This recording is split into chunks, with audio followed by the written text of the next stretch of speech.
Hi everyone! Welcome back to my channel, Design to Inspire, signing in again for more construction and renovation videos. So for today, nandito tayo ngayon sa Valle Verde somewhere here in Pasig. So I'll show you guys how to do powder room renovations, ceiling works, and lighting works, electrical works. So we'll be renovating a not so old house. So medyo gusto nila ng bagong itsura and bagong look for their living area, dining area, and also for their gusto nila ng bagong look para sa kanilang ceiling works, lighting works. Yon, so ayusin natin yon. Also the powder room area. So halika, pasukin natin, check natin guys. Okay.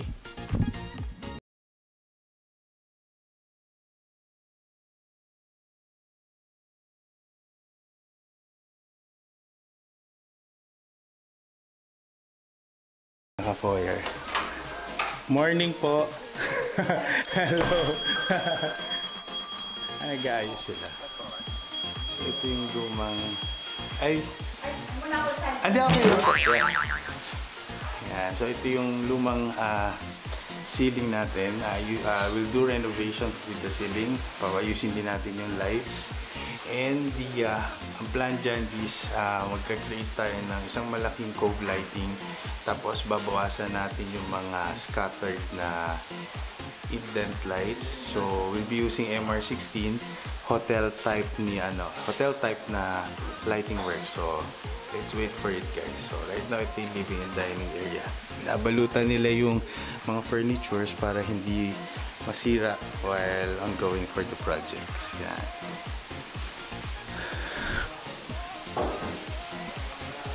So right now, nahati yung dalawang area. Ito yung living area. Ito naman yung dining area. And then meron silang maliliit na cove light dito. Magkabila. So I'm planning to take it out. Isang malinis na ceiling lang. And then magkakaroon ng isang malaki banda dito sa dining area. So yan yung plan ko. So cove light paikot. And then MR16 yung iba. We'll also repaint this full area.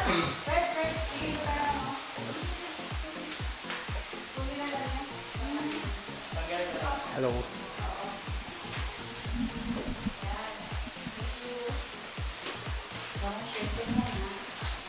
Yan natin.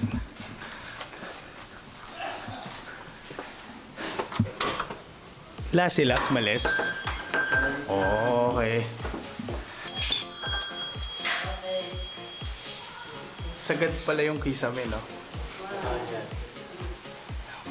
Ang plano pala nila dito, ito, tatanggalin na. Yung buo aalisin na. Ito, parang nabubuksan. Kasi alam mo yung parang sa siyang natin, may ledge tayong gano'n. Para magiging upuan. Ayan, yun lang. Same pa rin. So ito lang, mawala yung mga glass block.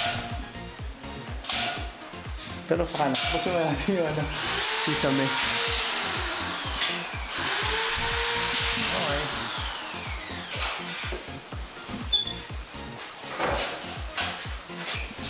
Mag-iba itsura nito, no? Luwang. Yung opisina, inaayos ko lang saglit. Tapos papadala ko sa isa Viber.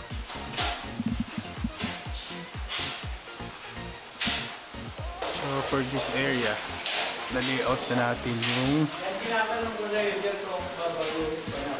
Ang alin? Ang alin? Series mo, siguro paayos mo lang to ng maayos. Okay naman yung layout niya pero wala dito. Tapos pa-splice, yung maayos lang na splice para safe tayo. Kasi pag sinara na natin yan, hindi na natin maano.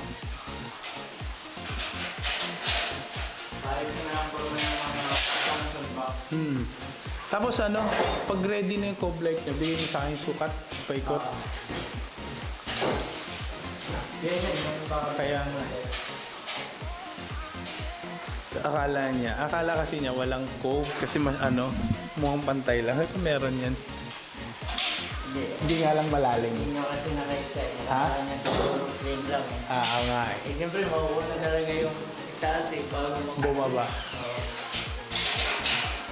Ah, ganda to. Pagkatapos.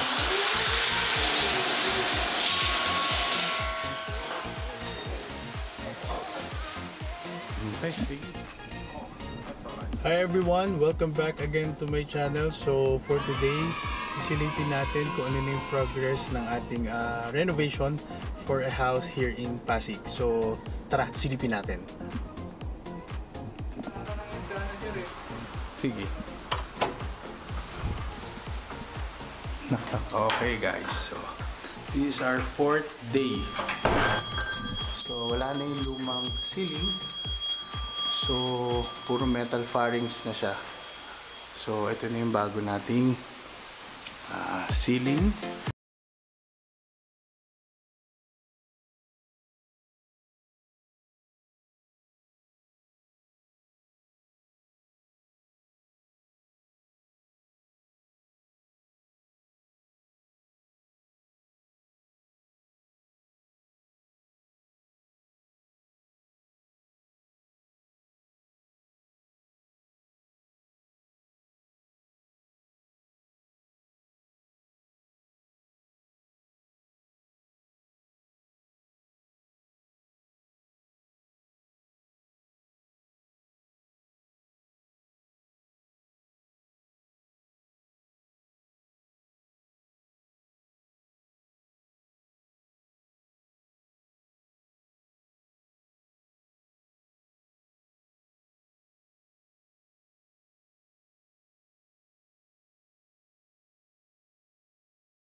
Ayan yung ilalagay natin sa project yun, Valle Verde.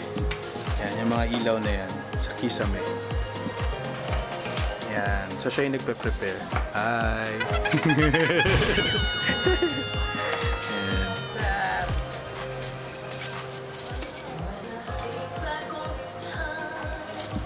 Dadyan mo pa sila?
Nasaan ba yung lamesa? Yung lamesa pag ilagay mo sa gitna para walang dadaan dyan.